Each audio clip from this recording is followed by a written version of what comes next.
لاکھوں ہزاروں قربانیوں کے بعد یہ دن نصیب ہوا۔ لہذا جب بھی 15 اگست آتا ہے تو 15 اگست 1947 کی جس دن دہلی کے لال قلعے سے یونین جیک اتارا گیا اور اس کی جگہ ہندوستانی قوم نے، یہاں کے باشندوں نے اس کو اپنی زمین اور اپنی دھرتی کہنے والوں نے اپنا پرچم ترنگا لہرایا، جو قربانی کی بھی علامت ہے اور ساتھ ہی ساتھ یہ ہمارا وطنی اور قومی نشان ہے۔ لیکن اس مقام اور اس منزل تک پہنچنے کے لیے، یہ دن دیکھنے کے لیے اور ہندوستان کو آزاد ہندوستان دیکھنے کے لیے اور انگریزوں کی غلامی سے نجات حاصل کرنے کے لیے جو قربانیاں ہمارے آبا و اجداد نے دی، جس کی بنیاد ہم نے رکھی، جس کا بگل ہم نے بجایا اور میدانوں میں مار کر کارزار ہم نے لڑا، اسے آج یکسر فراموش کر دیا گیا۔ میری قوم کے بچوں کو اور ان کے جوانوں کو، یہاں تک کہ ان کے بزرگوں کو اور عام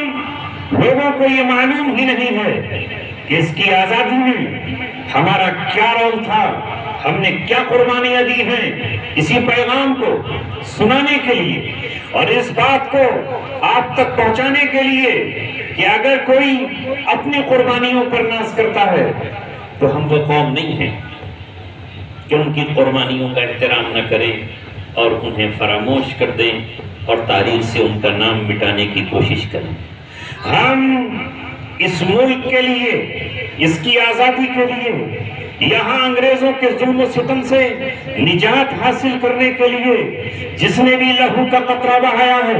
ہم اس کے قدردان ہیں، جس نے اپنی گردن کٹائی ہے ہم اس کے قدردان ہیں، جس نے جیل کی سلاخوں میں چکی پیسی ہے ہم اس کے بھی قدردان ہیں اور شکر گزار ہیں۔ تاریخ میں اگر اس کا نام سنہرے لفظوں سے لکھا جاتا ہے تو ہمیں کوئی اعتراض اور کوئی آبجیکشن نہیں ہے، لیکن ہمیں شکوہ ہے اس بات کا، ہمیں شکایت ہے اس بات کی، یہ درد ہمارے دل سے نکل کر ہمارے ہونٹوں پر آتا ہے کہ جب تاریخ میں ہم نے قربانیاں دی ہیں تو ہمارا نام تاریخ میں کیوں نہیں درج ہے، ہمارے بڑوں کا نام تاریخ میں کیوں نہیں لکھا گیا ہے۔ تم لکھو یا نہ لکھو، لیکن ہسٹری لکھنے والا اور تاریخ لکھنے والا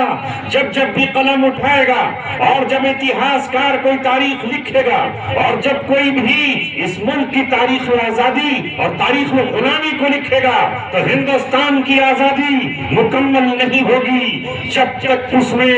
شاہ ولی اللہ محدث دہلوی کا نام نہیں آئے گا، جب تک اس میں ان کے بیٹے شاہ عبدالعزیز کا نام نہیں آئے گا، جب تک مولانا عبدالحی کا نام نہیں آئے گا اور ان جیسے نہ جانے کتنے علماء ہیں جن کا نام ایک چھوٹی سی محفل میں بیان نہیں کیا جا سکتا۔ ہزاروں صفحات پر ان کی داستان بکھری ہوئی ہے، ہزاروں کتابوں میں ان کے واقعات درج ہیں۔ اگر آپ سننا چاہتے ہیں تھوڑی سی گفتگو سنجیدہ ماحول میں تو مجھے اجازت دیں کچھ عرض کروں، ہے اجازت؟ لہذا آج میرے بچوں اور اے نوجوانوں، میری آپ سے گزارش ہے اور آپ سے میری درخواست ہے، نمبر 1 علم حاصل کرو اور علم کے ساتھ ساتھ اتہاس پڑھو، تاریخ پڑھو، جو انصاف پرست قلم کاروں نے تاریخ لکھی ہے اسے پڑھو. سر جھکانے کی ضرورت نہیں ہے, شرمندہ ہونے کی ضرورت نہیں ہے, مایوس ہونے کی ضرورت نہیں ہے, گھبرانے کی ضرورت نہیں ہے. تاریخ گواہ ہے ہماری کہ ہم نے اس ملک کو بچانے کے لیے اور اس کی آزادی کے لیے وہ مارکہ کارزار لڑے ہیں. اگر میں یہ کہوں کہ ہندوستان کی دھرتی کا کوئی صوبہ اور کوئی شہر اور کوئی گاؤں ایسا نہیں ہوگا جہاں اس کی مٹی میں ہمارے لہو کے قطرے دفن نہ ہو. اگر ایک مٹھی خاک اس ہندوستان کی کسی بھی سرزمین سے اٹھاؤ, وہ چاہے بنگال ہو, وہ چاہے اڑیسہ ہو, وہ چاہے مدراس ہو, وہ چاہے پنجاب ہو, وہ چاہے دہلی ہو, اور وہ چاہے اتر پردیش ہو, وہ چاہے رامپور ہو, اور وہ چاہے میسور کی سرزمین ہو, اس خاک کو اگر نچوڑو گے تو اس میں ہمارے آبا و اجداد کا خون یہ کہتا ہوا نظر آئے گا کہ غلامی کی زنجیروں کو کاٹنے کے لیے, توڑنے کے لیے ہم نے اپنے سر کی پھانسیاں لگائی.